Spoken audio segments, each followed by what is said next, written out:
इस सेक्शन में हम लोग ऑडियंसेस के ऑप्शन को डिस्कस करेंगे। ऑडियंसेस का ऑप्शन प्राइमरीली डिस्प्ले कैंपेन में यूज होता है, लेकिन अब आप ऑडियंसेस के ऑप्शन के साथ सर्च कैंपेन में भी काफी सारी चीजें कर सकते हैं। यहाँ पे आपको कई सारे ऑप्शन नजर आ रहे हैं। For example detail demographics, affinity and custom affinity audience, in market audience, remarketing and similar audiences और कंबाइंड ऑडियंसेस। तो अब हम वन बाय वन डिस्कस करते हैं कि इन सब का मतलब क्या है। स्टार्ट करते हैं हम लोग एफिनिटी और इन मार्केट ऑडियंस से।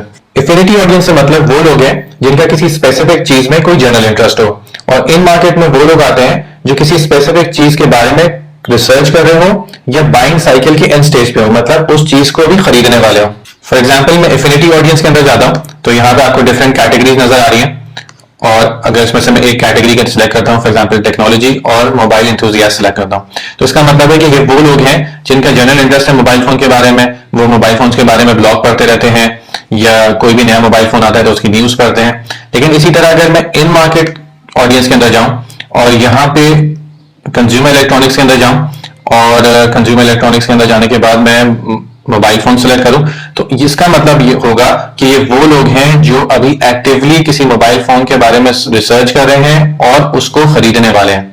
तो आपने डिफरेंस देखा, एफिनिटी ऑडियंस वो ऑडियंस है जिसका जनरल इंटरेस्ट हो किसी टॉपिक में, और इन मार्केट वो ऑडियंस है जो एक्टिवली रिसर्च कर रही हो किसी टॉपिक के बारे में या उसको खरीदने वाली हो। इसके अलावा डेमोग्राफिक ऑडियंस है। डेमोग्राफिक ऑडियंस अलाउ करती है कि आप किसी स्पेसिफिक ऑडियंस को टारगेट कर सकें on the basis of parental status, marital status, education या home ownership status. For example अगर मैं पेरेंटल स्टेटस पे क्लिक करता हूं और उसके बाद पेरेंट्स सेलेक्ट करता हूं, parents of toddler 1 to 3 years, तो इसका मतलब है कि मैं उन लोगों को टारगेट कर सकता हूं जिनके बच्चे हैं और बच्चों की उम्र 1 साल से 3 साल के बीच में है। और रीमार्केटिंग और सिमिलर ऑडियंसेस क्या होती है?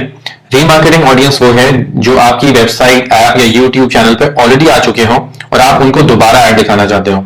और सिमिलर ऑडियंस का कॉन्सेप्ट ये है कि वो लोग जिनके इंटरेस्ट और कैरेक्टरिस्टिक्स आपके वेबसाइट या ऐप विजिटर्स जैसी हो, लेकिन वो अभी तक आपकी वेबसाइट पे ना आए हो, और आप अगर उनको ऐड दिखाना चाहते हैं तो फिर उसके लिए आप सिमिलर ऑडियंसेस यूज कर सकते हैं। जिस तरह मैंने यहाँ पे आपको लिखा, अगर मैं वेबसाइट विजिटर पे जाऊं तो मैंने कुछ ऑडियंसेस बनाई है। For example add to cart, all website visitors, all converters, all visitors.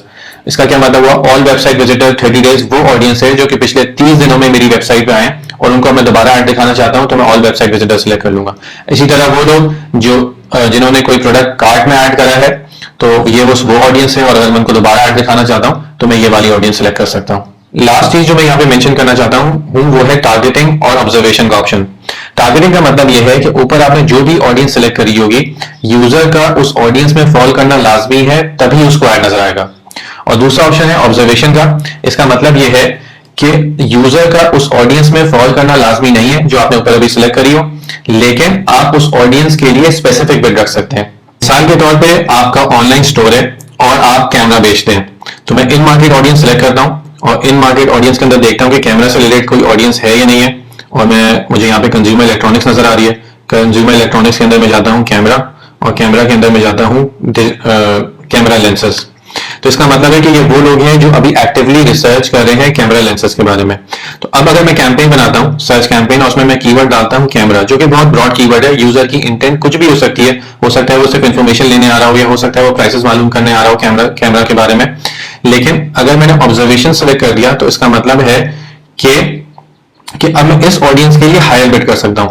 तो इसका मतलब होगा तो जो यूजर वो कीवर्ड भी सर्च करेगा जो मैंने अपनी कैंपेन में डाला हुआ है, और अगर वो इस ऑडियंस के अंदर भी फॉल करता होगा तो उसके लिए ज्यादा बिड होगी और मेरा ऐड ज्यादा ऊपर शो हो सकता है।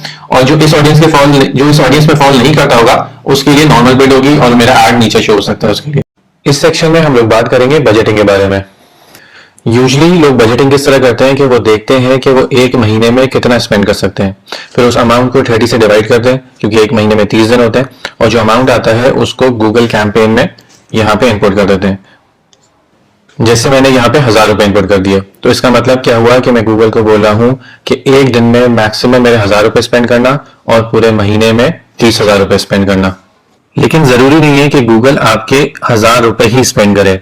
हो सकता है वो 1000 रुपए से ज्यादा स्पेंड कर दे, और हो सकता है कि वो 1000 रुपए से कम स्पेंड करे। इसकी मिसाल इस तरह है कि इंटरनेट पे जो ट्रैफिक होता है वो समंदर की मानद होता है। इसका मतलब क्या है कि किसी दिन ज्यादा बड़ी लहरें आती हैं, किसी दिन छोटी लहरें आती हैं। तो इसी तरह इंटरनेट पे ट्रैफिक किसी दिन ज्यादा होता है, किसी दिन कम होता है। तो जिस दिन आपके ऐड पे ज्यादा क्लिक्स आएंगे उस दिन आपकी ज्यादा कॉस्ट चली जाएगी, और जिस दिन आपके एड्स पे कम क्लिक आएंगे उस दिन आपकी कम कॉस्ट स्पेंड होगी। अब गूगल ये कैलकुलेशन किस तरह करता है उसको समझाने के लिए मैं आप लोगों को ले चलता हूं एक एक्सेल फाइल में। अब एक साल में कितने दिन होते हैं 365 और एक साल में कितने महीने होते हैं 12 महीने। तो इस हिसाब से ऑन एवरेज एक महीने में कितने दिन बने 30.4। मैंने यहाँ पे क्या करा है 365 को 12 से डिवाइड करा है और मेरे पास नंबर आया 30.4 जो कि है average number of days in a month. अब मैंने गूगल एड्स में अपनी कैंपेन में बजट कितना रखा था 1000 रुपए। तो इसका मतलब ये हुआ कि पूरे महीने का बजट 30,400 रुपए बना।